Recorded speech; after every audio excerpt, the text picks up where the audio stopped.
Here they come. Fingers crossed. It's happening. Everyone's here. Mute yourselves, please.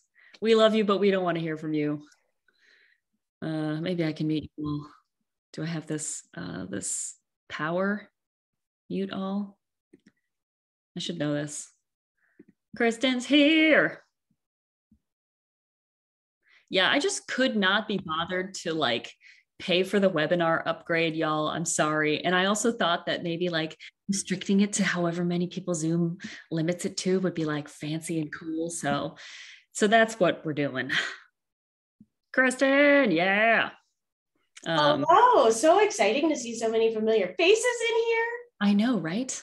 We have so many people that signed up. We expect maybe half of them, but we're not quite at half yet. So I'm gonna, give them a second. Kent's here. We have a really fun mix of like friends, clients, strangers, lurkers, maybe even borderline stalkers.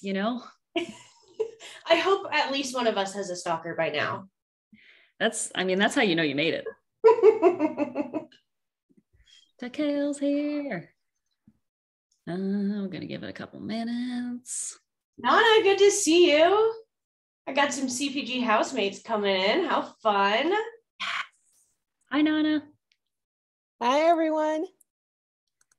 Hell yeah. Okay. Well, Lianna, time this lurker. is First part time. of every webinar that I like to call the waffling. Mm-hmm. It's a skill. It really is.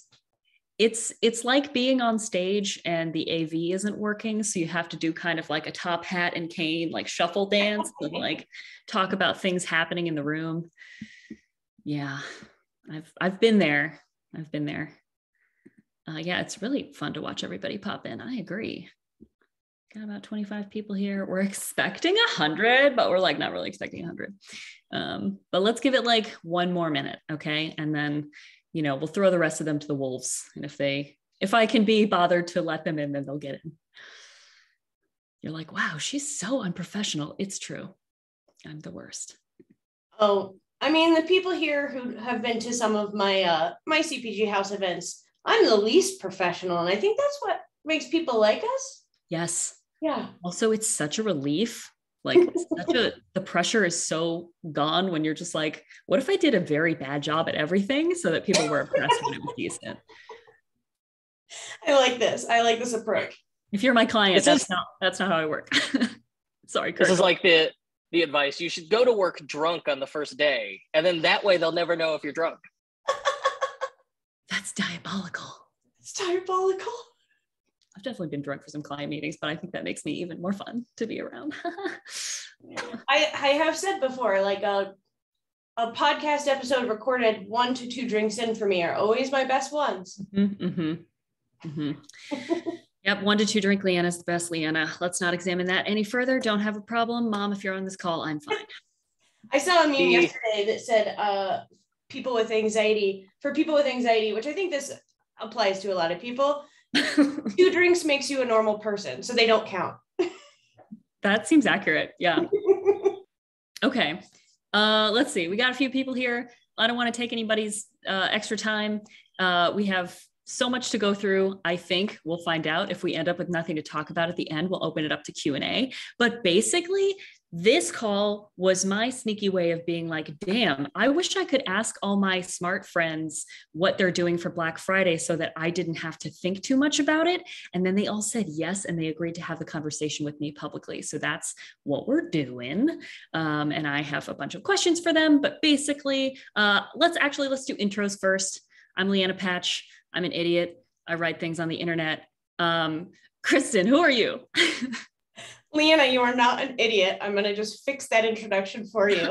I am Kristen LaFrance. I'm the director of community at Repeat. Also created D2C Fan, which I'm sure a lot of you are in that Slack group that I do nothing with because I have no time to do it. So you guys get to run that whole space yourselves.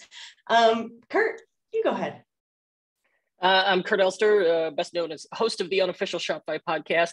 In the next month, we're going to hit 2 million downloads, but I started rounding up and saying we were at 2 million downloads a month ago. So 2 million downloads. And I've been working on the Shopify platform for 10 years, exclusively for 7 years now. And that's, yeah, so I eat, breathe, sleep, e-commerce, and Shopify. Yeah.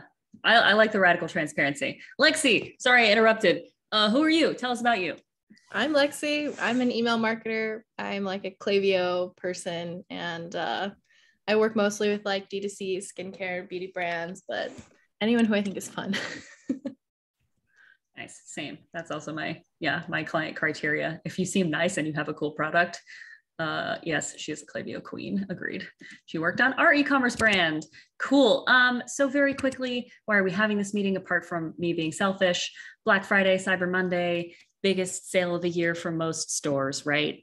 Some of y'all have lower revenue in other months. And so you really depend on this revenue. And you want to make sure that you stand out in the inbox, you have a compelling offer, you're segmenting your people, and you make a lot of sales, right? We love money. I love money. So we're going to talk a lot about offer strategy. We're going to talk about segmentation, and we're going to talk about emails and email strategy and good and bad things to do with your Black Friday emails and Cyber Monday. Can we just say BFCM? Do people say that? Is that it? Okay? It feels cumbersome. But I say BFCM. Okay, we'll say that. Everyone on this call now, we say BFCM.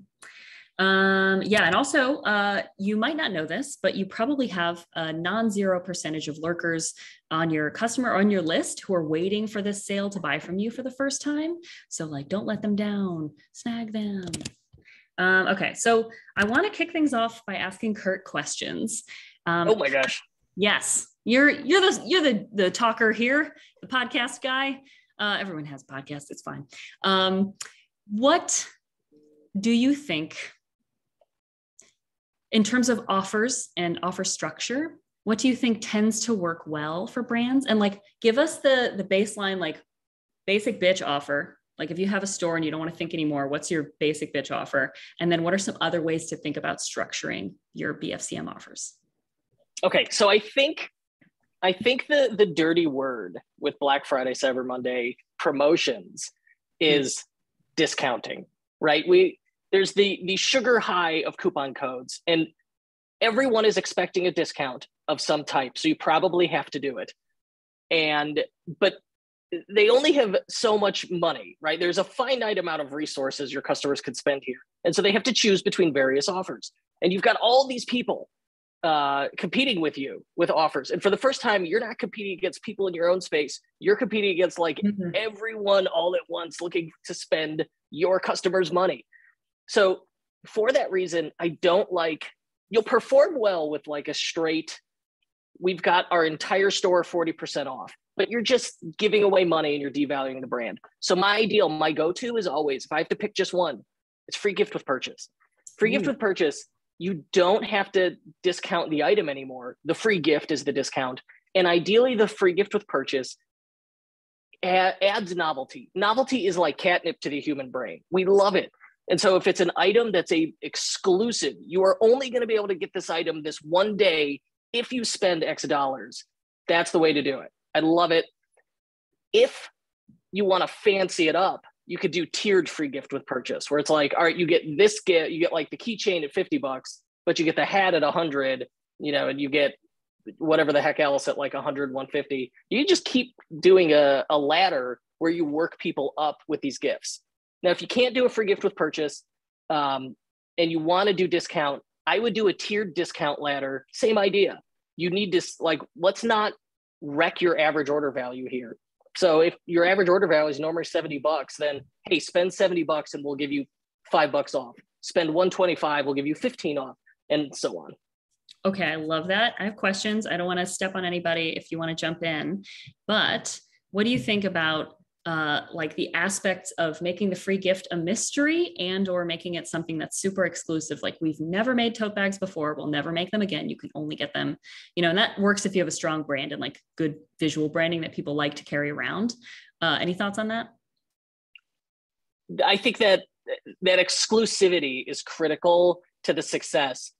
I have never attempted mystery gift, but we've had a lot of success, and you could run one of these as part of a Black Friday promotion, where we get rid of our excess inventory by calling it a mystery bundle. Jay Leno's Garage used to do this. They call it a mystery bucket. They put all the stuff in a bucket, ship you the bucket. Or like mystery bag, whatever you want to call it. Yeah. And it works. Those work incredibly well as long as it's like, hey, you spend $50 on this bucket, bag, whatever it is, and we promise you are going to get at least, $100 worth of retail value out of it. Yeah. People love them as long as when they add up the retail, it actually is what you said it was. Sick. I love that. I also really like the excess inventory part. Kristen, what's up? Bonus to this too, which if you do something like this, I've seen some brands do it, the like mystery box bundle thing. Then you can even go a step further. If you haven't yet gone into community, this is a great opportunity to say, also, you're invited into this private group, whatever platform you want to choose that. So if you get something you don't like, we have set up a trade community where you can buy and sell within that community. BattleBox does this really well. It's one of the reasons why they don't have very high churn is because people can share and trade and sell things to each other. So that's a long-term retention play that also will build more loyal customers. What do I use as a platform to run community? This is a community or a question a client asked me yesterday. And I said, honestly, I'm not sure. It's a great question. Unfortunately, there's no, Kurt, the answer is going to be, it depends. The biggest ones, it depends on what the age of your customers are, what the product is, what they're looking for out of a community, where they're already engaging. The most common ones you'll see are obviously Facebook groups. Those tend to be for customers that skew older. Facebook groups are pretty popular. There are pros and cons to Facebook groups. Circle.so can be embedded into your website and into an app that you build. Modern Fertility is one of the best examples of that. Slack obviously is pretty popular. Geneva. There's one more. Geneva. Discord. And then there's one more. Telegraph? Something? I'll find it. Telegram. There we go. Is that right? I just guessed. Yes, no, I think it is right. And then we've seen even companies do things like building community on a WhatsApp platform or through SMS or one that is decentralized. So lots of options for that. Super smart. I looked distracted because I was trying to figure out how to mute the doorbell sound. So if anybody knows how to do that, please tell me. But I don't. So we're just going to listen to the doorbells. Cool. Just to quickly recap that, mostly for me, sometimes for you, try offering a free gift with purchase. Try offering tiers of gifts and or tiered discounts. So the more you spend, the bigger the discount or the cooler the gift. It can help you get rid of excess inventory and you can cut down on retrades and dissatisfied customers by setting up a trade community, and the platform for that community will vary. There was one other thing I wanted to add on gift with purchase, especially for CPG brands. When you need people to use your product and like your product and find success with it, often the best gift with purchase are things that make using the product more fun or better. So Ancient Nutrition did a whole test on this once, and their free gift with purchase that led to the best reorders later on was actually like what are they called? Like the things that, little frother. Yeah, that thing. Milk frother. Milk frother, yes. So thinking that too. Also, Allison Kelly asked a really good question. I want to make sure, Kurt, you probably have a good answer for this. What do you think the right perceived dollar value, geez, Friday, my brain, of the free gift should be? How is it relative to your AOV? Such a good question. It is a really good question. If I'm purely making the number up, I'm guessing it's probably 15% if we're comparing like retail value to minimum spend threshold. As an example, like a really good one that my client Hoonigan ran, which is like lifestyle apparel for car weirdos. They would do it was like spend $50 and you got your free gift with purchase was an enamel pin. And I love enamel pins because anyone can get them made pretty easily. They're unique, they're inexpensive, they're cool. They last forever, assuming it makes sense for your customer. And they would do it as like, it was an exclusive. It was like, this one pin is only available on this day. And it was a thing they would recognize if they were like a fan of the YouTube channel. And then every day for that Black Friday week, they changed the pin. But I think the pin would normally be like $10 and I think it was $50 to get the pin. I don't know. You'd have to play with it. I'm not sure there's just like a single right answer for it. That's a good question. Yeah, that's such a good question. I think the answer is you decide how much it's worth to you. Lexie mentioned exclusive minis. So if you have a consumable brand, can you do a mini size? Love that idea. And Kurt, you kind of touched on something that we mentioned at the beginning, which was like the idea of different bundles every day as an offer. Oh, I love that. Yeah. So it gives people a reason to rebuy. Exactly. And to keep opening the emails, right? Even though they're getting blasted every day. And it gives you a real reason to email instead of just being like, hey, we're still having the same sale that we told you about yesterday that you also didn't open. So is there a way that you like to structure bundles? Like, do you do a high value item, like mid value, kind of freebie fun little low value thing? Or is there a way that you approach this? Ideally, I want tiered. My ideal scenario would be like, you got to spend, like it's some inexpensive free gift with purchase item for any purchase. Just buy something. Cause I know if I can get them to buy anything, maybe they'll they'll add other items to the cart, or they'll come back and make a second purchase. Okay. And doing a tiered free gift with purchase where it's like 3 items. Hey, spend anything, you're getting a free gift. Spend $50, you're getting an even better item. And then like spend the large amount, and then you're going to get something really cool. That when you've got like 3 items in there, it's nice. And most people are going to always go like try and spend to get to the middle thing. Yeah, fair enough. And you do want them to fall there, right? Because AOVs. Boosting your AOV. One of the kind of direction that I was thinking of with that is like theme days almost. So if you have like a snack brand, you could do like Southeast Asian snack day bundle, or like indulgent snack bundle, or I don't know, lactose free day, or what. I obviously don't run a snack brand. Kristen, have you seen that successful with CPG brands? I actually haven't seen necessarily themed days. I've seen kind of the like gift with purchase on different days, or highlighting different products on different days. I've seen some of that. I'm curious, and maybe Lexie or Kurt might know this, when you do something like that, because as a customer, sometimes if I get like the first day and I'm like, oh, that's the one I want, and I buy it, I've already dedicated too much, like my budget for that brand. And then the next day there's something even better, but then I'm like, oh man, I can't buy it. So is it best to keep those behind the curtain and every single day do that like drop feeling? Or is it better to kind of say like, this is everything that's going to be coming out, like play the game that you want, kind of choose your own adventure style? That makes sense. Geez, that's a good question. I don't know that I think this is it depends. Because if you think about sneaker apps like Nike, Adidas, who use this, like this is just their part of their core business model. They will always preview, these are the shoes that are coming up in the next 2 weeks, and here's the release date. And then on that release date, all right, you got 60 seconds to buy it realistically. So they give you some warning. But I've also seen it with I would probably do it more as a teaser. Like, hey, this is how this promotion is going to run. This is the promotion that's coming up. So be on the lookout. Like, tell them it's going to happen, because hyping stuff always helps you.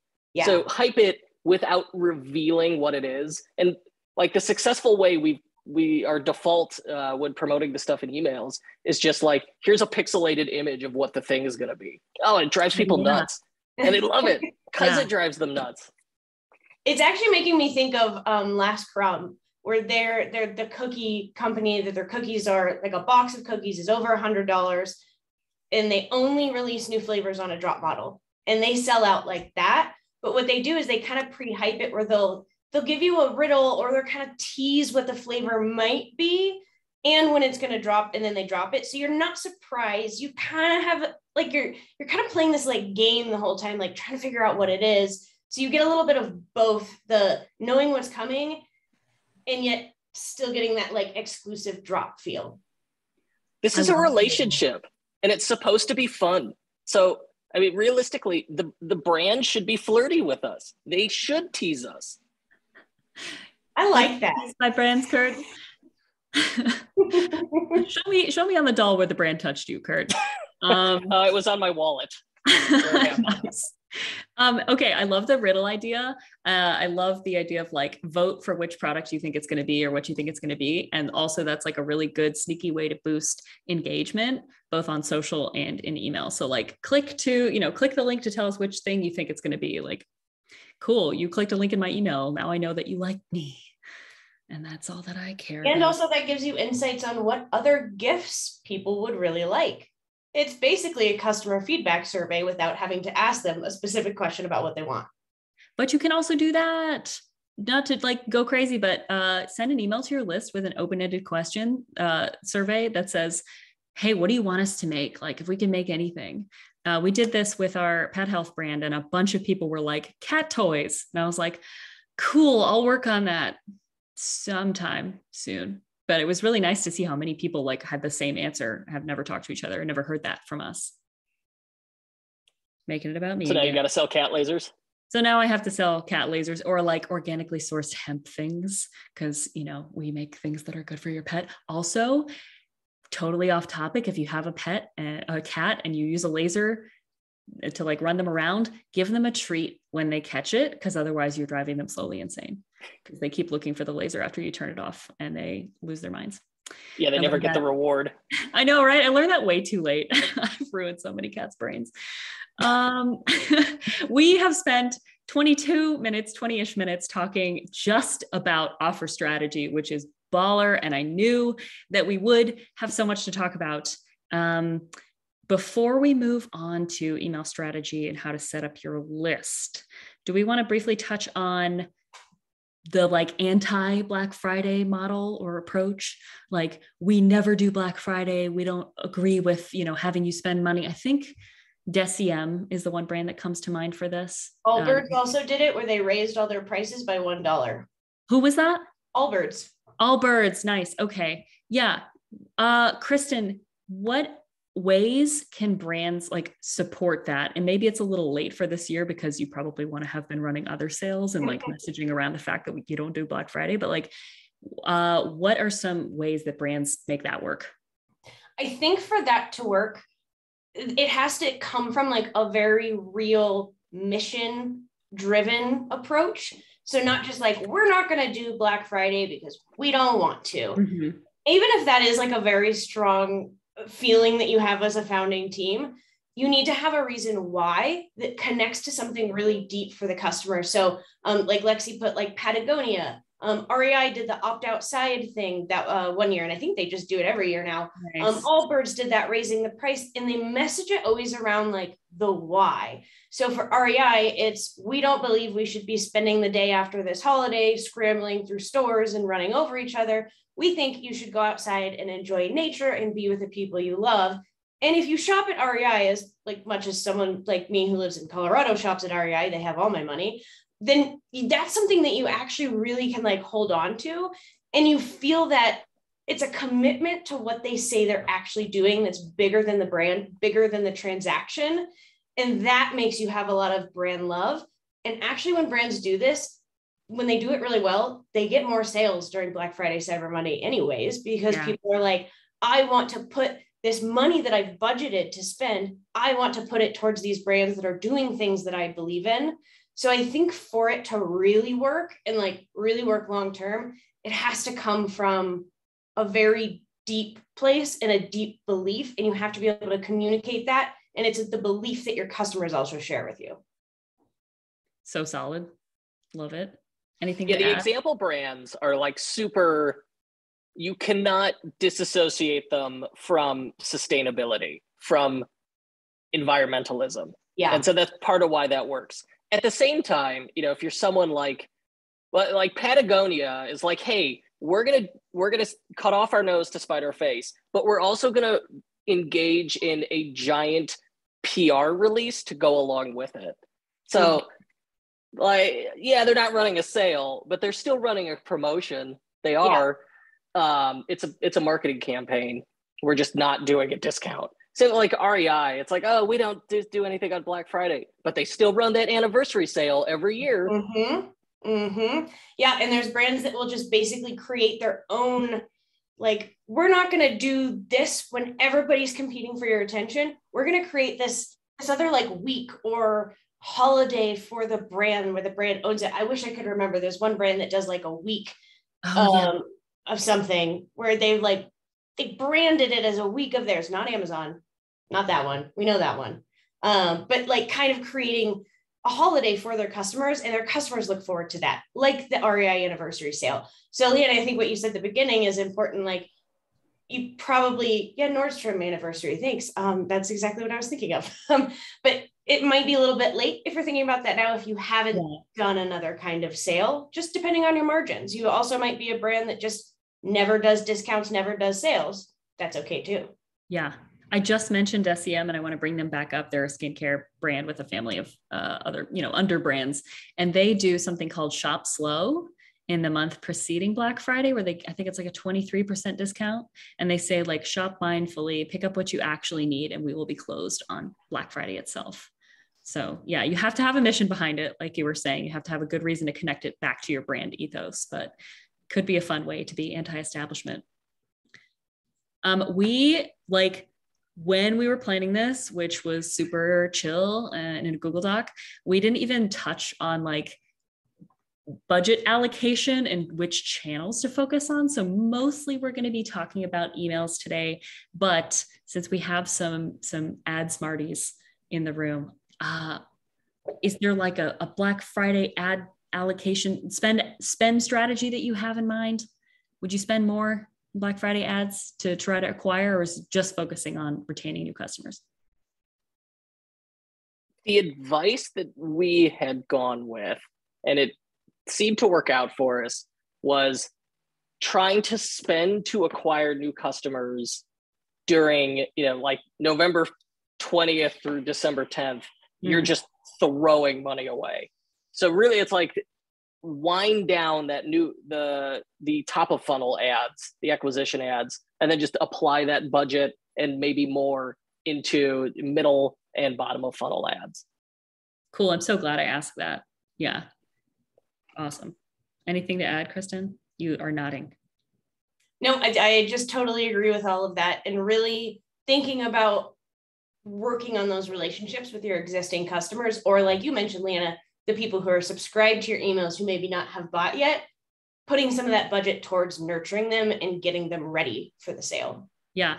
And asking in your emails, what's keeping you from buying? And if it's just waiting for a discount, fine. Well, you'll have that soon enough, or you'll have your, tiered offer ladder. But if there's something else, if there's something not clear, that kind of open-ended qualitative research ask can reveal issues with your product pages, your FAQ, your customer support sometimes. So like, keep the channels open for people to tell you what they want from you. Alice and Kelly, again, with the hot fire in the chat, we turn up some top of funnel lead generation style ads to our product quiz or direct SMS email sign up lander leading up into November. Okay, so you're like generating qualified leads with the product quiz, so you can segment them into certain products during BFCM. So smart. And you can also, I've talked with brands who have kind of changed the messaging or recreated a landing page around the early November, where they really promote the quiz and say, take this quiz, find out what you want, and then wait until Black Friday to buy, because you'll get these deals, or buy now and you'll get free minis of this, or buy your sample kit now, and then you'll be ready to upgrade into the full size when Black Friday, Cyber Monday comes. Nice. Or like, we'll remind you. What app should we be using to run quizzes? Octane AI. Octane. Mm-hmm. I've seen people do it with Typeform. I've never attempted this. The only quizzes we run a quiz with Octane on Harney.com, which sells tea, and it performs really well. And the quiz build, that Octane quiz builder is like everything you want. Yeah, I'm about to switch to Octane for our store. I loathe Typeform, and I have no problem saying that publicly.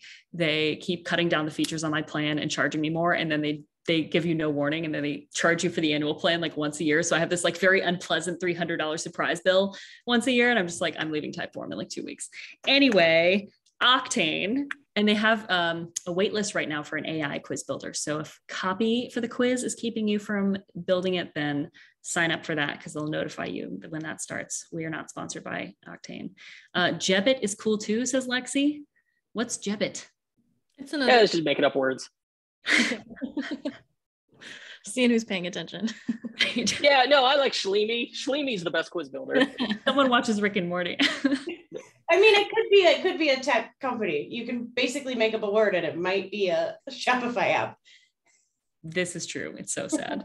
Okay, cool, y'all. Let's move into email strategy if we can. This is where Lexie will have lots of things to say, I think. Lexie, any broad thoughts before we get into like the do's and don'ts of emailing for BFCM? Yeah, definitely start with like creating a Black Friday brief and calendar. Some of you do this automatically and some of you like have never done this, but it just gets everyone on the same page so that you're like, your marketer's doing it, your email person, like everyone remembers what's happening. And I would include there, like, what is your promotion strategy? Like if there's tiers, what are the tiers? If there's codes, what are the codes? Like make sure those get made. What are the dates? What are the times? What are the shipping dates and deadlines? Like have that all in like 1 or 2 page documents so that you always are referring back to that. Your customer service team is referring back to that. When whoever's building emails, they can always reference that and make sure like the information is always correct everywhere, because it is shockingly easy to put 15% over here starts on this date and 20% over here starts on another date, and you just piss off customers. So building a brief with just like all the info that you need, as well as links to any folders where like these are our assets that we're going to use. This is the number one product we're trying to promote. If there's going to be that, this is our like messaging strategy with like our primary and secondary messaging. Like like this is our main target. Like, are we trying to convert people that are on our list that haven't bought before? Are we trying to get reconversions? Like, what is the main goal? If you can just put that all into one page so everyone has reference for that, that's going to help you out a lot. That's so wise. I've seen your spreadsheets where you categorize everything and you make it all organized, and it makes me feel like there's hope in the world. Oh, Lexie's Miro boards are some of the most beautiful things I've ever seen. Incredible. If you can color code it and put bullet points, I have done it. Are these templates available for download? I shouldn't I? Yes, you should, girl. I literally just DM'd you that in Slack, Lexie. Okay, I'll work on that for CBG House or something. I'm going to ask the question. I'm going to ask about timing, which I know is like a big, it depends, but when are you going to start emailing for your client brands about Black Friday? And does that change based on which segment you're targeting? They all have different stuff based on like, do we normally email 3 times a week, 1 time a week? You know, they have different capacity, but definitely talk to your VIPs. Like if you have a VIP segment, if you've got a top tiered group in your rewards program, like talk to them early. Like tell them what you're thinking. You can even pitch them like, hey, we're thinking of doing this discount or this discount. What would you prefer? What would you buy? What would you tell your friends about? Like ask them, like get them involved, get that 2-way feedback from them, and start to plan out like in that brief, like what do they get special? Because they need to know super early before anybody else. And do they need a secret link to get onto the website? So just VIPs, make sure that they actually get a genuine VIP treatment. Do they get early access? Also, like what month? What month are you emailing? Also, y'all feel free to interrupt me. Like I would definitely think, what does it get someone to convert before? Like, do they need any sort of education before someone understands like why you need to buy the product? If they're just sitting there on the list waiting to buy something, or they were curious because they signed up for some like lead ad but they haven't converted. So think about that. Like think about, is there some sort of transformation story that you can send people like in October to get them prepped? Like here's what you can get, or like these kind of products make amazing gifts for so-and-so. So getting people prepped and like sending more education, more like brand story, more like personal stuff. Like if you can get your founder's face there, if they're like an important part of your brand or your values, just like getting people to feel like emotionally connected to your brand before you just promote discounts and they are like, I don't know who you are. So definitely like in October, that's a big thing that I'm focusing on. Awesome. Yeah, for me, like Black Friday is also unsubscribe season, where like suddenly I get a whole lot of emails from brands I really don't think I've ever heard of. And so I'm just going through like unsubscribe. Let's just clear out this nonsense. And so, yeah, she's right. If you're not warming up the list in advance and you haven't been consistently sending all those segments emails, when they get this Black Friday email, they're definitely deleting yours and going to the ones they recognize. Yep. So list cleanup ahead of time, right? Yes, clean your list. And if you've got a chunk of people that are kind of like unengaged, but you don't really want to unsubscribe them right now because you're just about to do your Black Friday, throw them through a sunset flow where it's like basically a tailored welcome flow that's like, hey, here's who we are. You know, like it takes a couple weeks, send them like one a week or something. That's just more warm and fuzzy stuff, more interactive stuff. Like take your best performing campaigns the last 2 years and throw some in there just to warm up your list. So by the time you send them Black Friday stuff, a percentage of that audience is going to be re-engaged and know who you are. And then you can like clean up that list. Now you feel confident you can get rid of them if they've been through that flow and they haven't converted. Nice. Yeah. If you serve them your best stuff and they still didn't buy them, they can get out of here. Yeah. Buy or get off my list. Yeah. Let's see. I'm looking at our little Google Doc. Where should these emails go? Should they go to the homepage, say? Just a big softball heading your way. I think it depends. I've seen different things because sometimes people create like custom landing pages, and I've worked with a brand where like their homepage is completely different for Black Friday and it has like the big discount at the top and then the code right there. And then a lot of times if the email is more like a shopping catalog and it shows different things, go directly to the product page. Be really mindful of if anything sells out, not to like connect there and annoy people. But yeah, I think it depends. Okay, that was a more nuanced and considered answer than I was going to give, which was like, never send traffic to your homepage, you moron. Like, don't put good your homepage is. And if your homepage is cool. And how many products, how large your product catalog is. I lost my words today.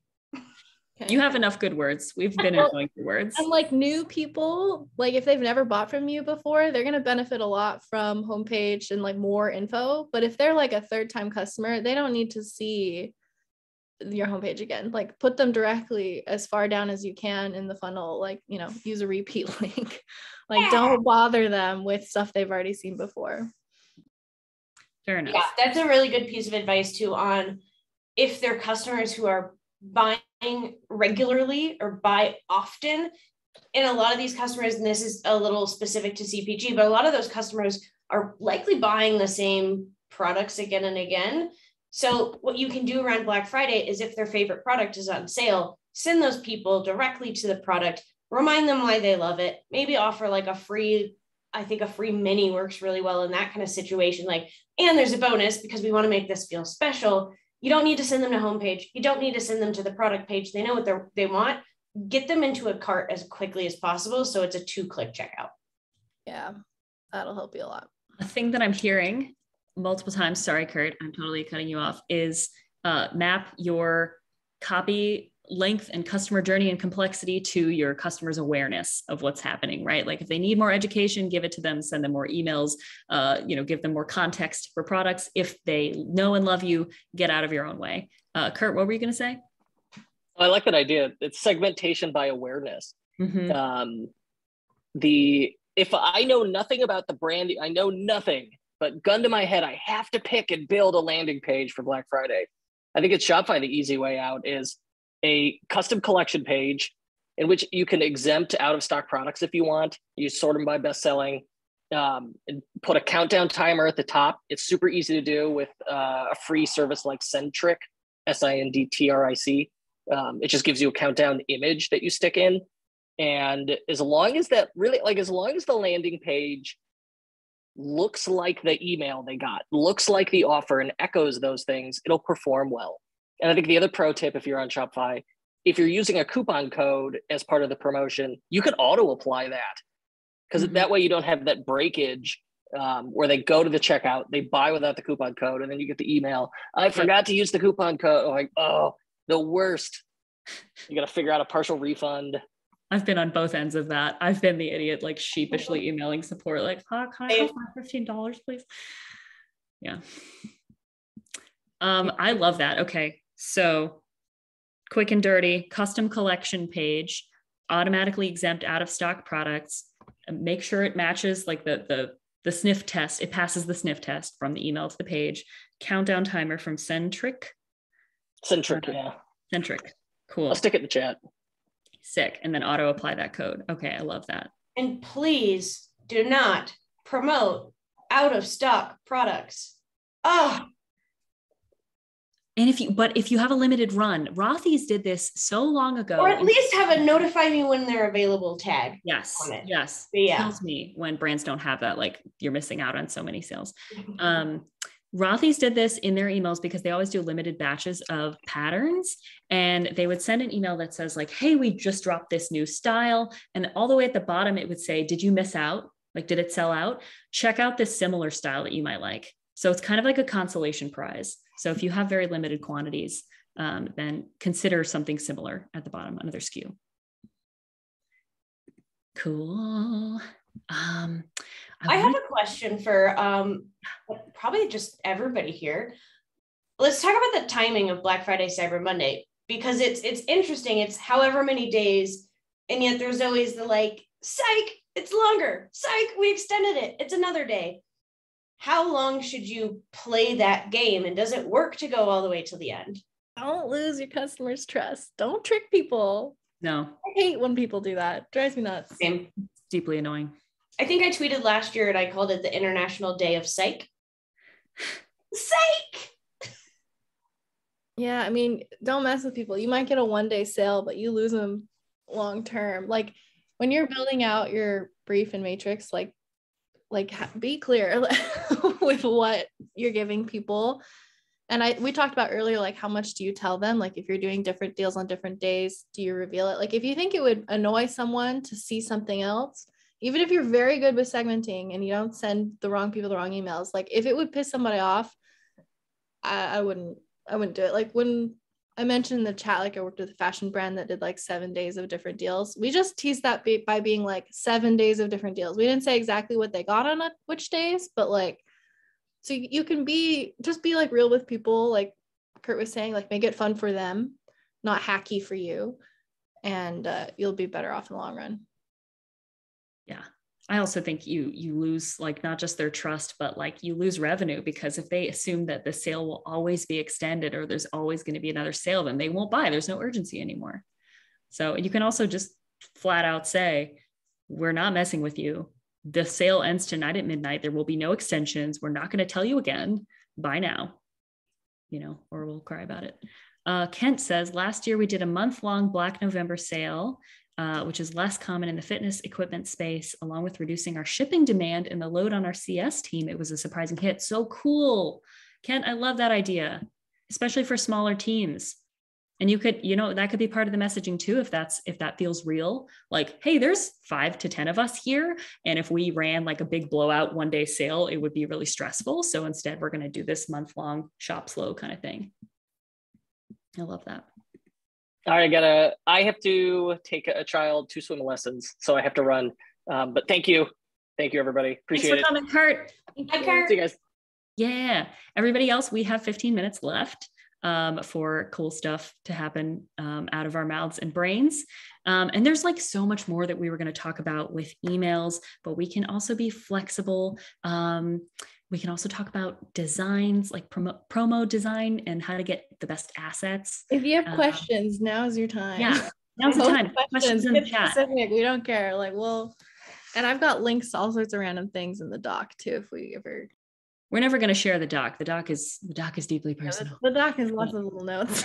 But there might be, I'm sitting here doing this absolutely insane. Oh yeah. Book, so maybe I'll turn that into something. No promises. Do we want to talk more about like the nuts and bolts of a good email design, subject lines and things like that?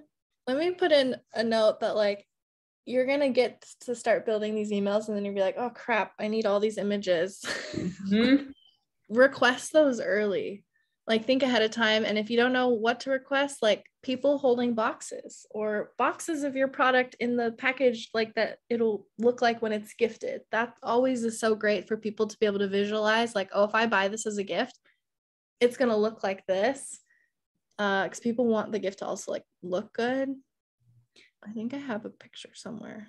If you have the option to add gift wrapping as an upsell and it's not going to break your process, then like that's a really easy way to make a few extra bucks. Bloom It's does like, this really well. who does that? Bloom. Bloom. Okay, cool. What is this? Straight from Santa's bag? Yeah, so put your request in early. And if you need video content, like send those to your people, unboxing videos, Christmas videos. Like I worked at the baby brand that did a lot of holiday sales. And we sent out an email being like, if you're gifting this, record their reaction on Christmas with like the tree in the background. And so like grandma's opening the present. It's like, blah, blah, blah. We collected those videos and then ran those the year after. And we just kept like cycling through. And those were great. So think ahead of time what assets you need and start asking for those, because it takes so long to get assets back from influencers, from customers, from your, photographer, whoever. And then also take advantage of like the time now to get stuff for next year if you need like proper UGC. Yes.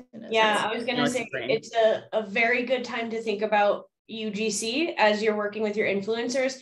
Can you ask them to start creating stuff like, this is my boyfriend opening the gift, things like you're kind of, you're having them act a little bit in the future, but getting some of that now so that you can use it in your promotions.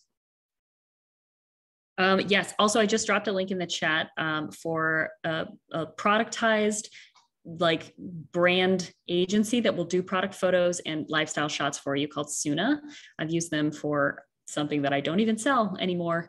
But they were really great, really professional. You have like your little shoot that goes on in real time and you can talk to the photographer and be like, move the thing this way so I can see the light. I've worked with so many brands that use Suna and they know what they're doing.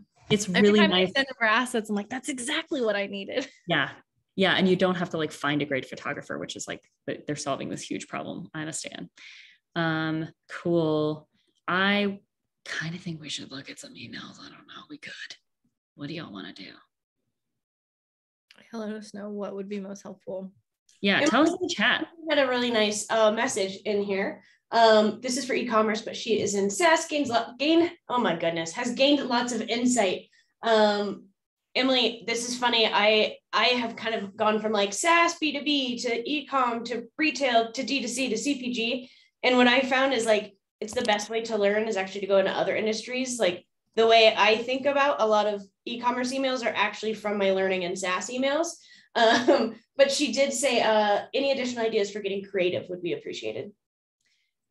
I like to ask people to make a little screen recording video like of their face and the SaaS if they're like first impressions of using Raza, which I happen to know is Emily's company, like watch them and then trim it to, 30 seconds. Like, wow, this is easier than I thought. Oh, that's right there. Oh, I've never seen this before. Like that's the closest that we get to unboxing videos, I think, but can be really useful for someone to say like, this is what the SaaS looks like, which is what everyone's looking for all the time, not just during sales. Yeah. And I threw unboxing GIFs in order delivery emails, and it's so exciting. Like your item is out for delivery, you can see it soon, and then there's like a little GIF of like the package opening, and people get like, if you can just hype people up, like do what you would want to get excited about things. On that vein, and this is kind of tangential, but like I kind of want to think about BFCM like aftercare. So like after you squeeze your list for all they have and you make your big revenue spike, like are you going to send them something really sweet the next week? Like, hey, this is just a moment of zen in your inbox. Like there's Tree Sounds website once was like, we're not selling you anything. We just have this beautiful photo of a forest and you can click here and listen to some tree sounds. Like Tree.fm. It is Tree.fm. Yes. You told me about it. Yes. It's so good. So like, the way that we do it with the pet brand sometimes is like, here are some links, like some feel good links from around the internet, like Reddit posts about cute dogs, and we're not selling you anything. And we just wanted to brighten your day. And if it's genuine and you do it after this kind of like big sales push, it could make people feel like seen and loved, which is what we want to do. Cal had a question. How many products should we be promoting in one email?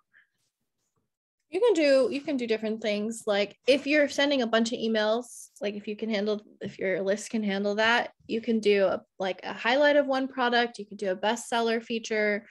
You can also do more like shopping catalog ones. Let me pop a link of what I'm talking about.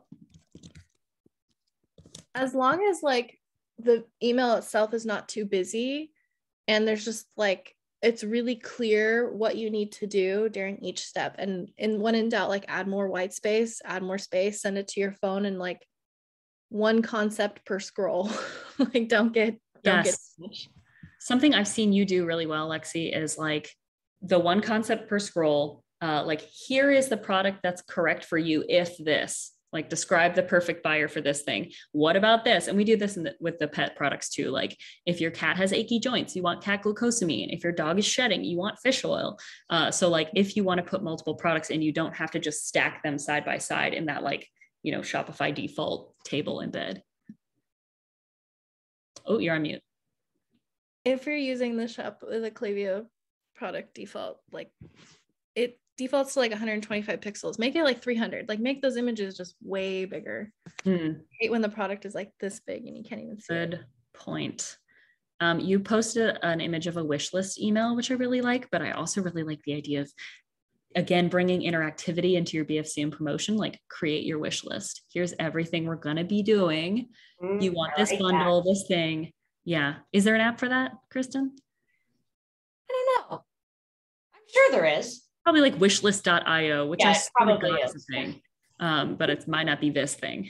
We used to send, for that fashion brand, we used to send teaser emails the night before being like, tomorrow morning is the sale, starts at this time, create your wish list. And it was like a gift, like hearting the items, because it did like put it in your heart or something like that. And then you just immediately go buy all from the wish list and check out. And that was fun. I really like that. And it also like gave a purposeful teaser where it's like they had a real call to action that people actually did, because then they'd spend forever like deciding which colors they wanted and combos, because things sold out really fast too, so they had to put the orders quick. Yeah, your mileage may vary if you sell out immediately and people are like, I spent so much time putting together a wish list and then all my stuff was gone the moment I got to the site. Happened to me with a tattoo once. That's why I have this tattoo and not a different one. Don't be like me. But you can promote lots of products or just one, like know what it is you sell. Like if you're trying to promote mostly a bundle, like put that front and center. But you can do multiple products without it being like distracting or taking away, as long as it's just like the concept makes sense, like it's shop for somebody or whatever. Yeah, or do one product highlighted every day. Like today we're talking about kettlebells. If you're Ken, here's why our kettlebells are amazing. Tomorrow it's barbells. Next day it's dumbbells. All the bells. Yeah. Oh man, there's so much more that we could go through. We literally didn't even get to like a ton of our email ideas, but real quick fire. I want to see people using emojis and subject lines. I don't know if that's still best practice. I still do it. I aim for a short subject line with a couple of emojis to help it stand out in the inbox. Lexie, how do you feel about that? I mean, statistically, it doesn't make much of a difference for open rates. So it just comes down to if it's on brand. If it's on brand, then it helps you. If it's off brand, then it doesn't help you. So if it matches your voice, you should definitely do it. Fair. Lianna, I have a question for you on copy. Sick. How do you write a subject line that stands out in the inbox, especially when everybody's subject lines are kind of saying the same thing? Ooh, great question. I like to open what we call the curiosity loop. So it's like the email subject line version of a clickbait headline, but without the shitty outcome, which is where you click through and like get spammed with ads. So like, how can we make people ask an intriguing question?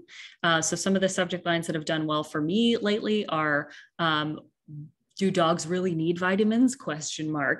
If you are a dog owner, you're probably like, oh, do they? Which ones? And you can use the preview text to sort of hint at the answer. But if you do this, if you pique curiosity in the subject line, you want to answer the question sufficiently in the email and then give them a reason to click through, right? You can also go the non sequitur route. One of my favorite apparel and gift brands, Boardwalk, they often send these really funny, weird subject lines. And one of them was trash panda art thief ? And you're like, what? Somebody having a stroke on their keyboard, like a predictive text? You have to open that. Yes, exactly. So again, if it's on brand for you, play around with that. But yeah, be personal. Think of how you would write a subject line to, your mom or your best friend. And it's always going to be something like, are you free November 25th ? Lowercase, Lowercase. Smiley face. I love lowercase subject lines. Title casing works better for some brands, and some I find older readers, they prefer the title case because they're like, this is the title of a thing that I will open. I like lowercase. Shocking, we've come to the conclusion that it helps to know your customers. If you're just tuning in, one piece of advice. Surprise, get to know your customers. Nothing has changed in the history of buying and selling products. You will sell more when you know your customers. I love Lexie's emails examples in the chat. Thank you for sharing those, because we didn't end up doing any screen sharing. I just threw all those in. So if you're I don't know if your situation, but if you just can't get unique assets, the brand doesn't supply that, or you just can't get photography, whatever, or if it just doesn't lend itself well to different holiday photography, I dropped 4 examples where they don't have any unique assets. They just made the email holiday looking, where either they added snowflakes in the background, or they just made the whole email black, or they arranged their products in a tree shape to make it look holiday, or they're just using the discount as the main design element where the discount's huge. So you've got options even if you don't have unique photography. That's a really good point. And I think you also mentioned doing a little overlay of a ribbon. Canva is your friend. It has so many different design elements that you can put onto existing product photography. Because we spent a bunch of money on these amazing product photos, and I don't think we're going to do a separate holiday photo shoot. So we'll be doing something like this. Yeah, you don't always need unique lifestyle content. Yeah. We have 3 minutes left with these two geniuses. Do y'all want to drop some questions in the chat? I can give a tip that I've been thinking and talking with a lot of brands about. Do it. Prep a retention plan. For goodness sake, you are going to have a spike of customers bigger than just about any other time of the year. Make sure those post-purchase flows are ready to go. They are actually pushing retention, but not in the way you probably want to go and edit the flows you have, because you don't want to be sending an email the week after Black Friday, oh, take a survey, get 10% off your next order, that kind of thing. So also check the flows that are going on right now and make them speak to the current timeline. So you might just even do something like duplicating your most standard flow and then editing it and launching that during the holiday season. But always be thinking, I'm getting these new customers in, I'm going to have acquisition. How can I make sure that when the new year comes around, they remember my brand and buy again? I love that. Duplicating flows is where I get very scared. Lexie, do you have any Klaviyo flow filter and segmentation tips that we should be thinking about to avoid massively messing that up? Asking for me. For post-purchase? Yeah, how do we say, okay, I think this was a Black Friday sale. I want to send them a variant of my post-purchase sequence.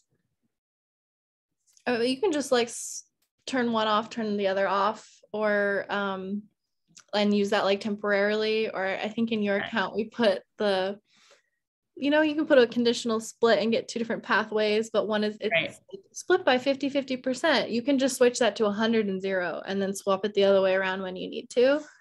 That way people still continue through and finish out that flow. You don't have to turn it off and then they get half the emails. So that conditional split where I'm trying to what's it technically called here? Let me just throw one in a Klaviyo account. Is it if this or if then split? Yeah, I'm gonna build one and see. Yeah, it's split by percentage or something, but then normally it defaults to 50 and that's how you do an A/B test, but you can just switch it to 100 and 0 and then swap it back when you need it. Okay. I hope that makes sense. I feel like it's easier to show, but you know. I think it makes sense. I'm hearing the path of least resistance is It's called random sample. Random sample. It's a conditional split. It's called random sample and it defaults to 50, but you can change it to any percent. So okay. I'll help you out. Cool. I like that. I should do that. That's it, y'all. We had an hour. I hope it was useful for you. If it wasn't, don't tell me because it was free. You're welcome.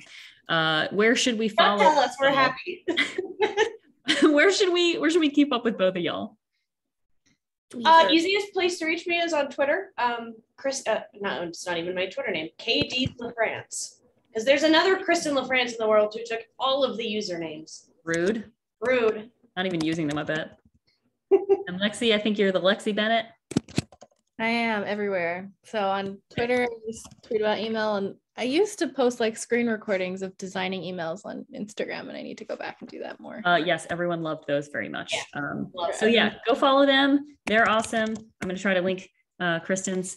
And that's it, y'all. Thanks so much for coming. See you on the internet. Thank Bye, you. friends. Bye.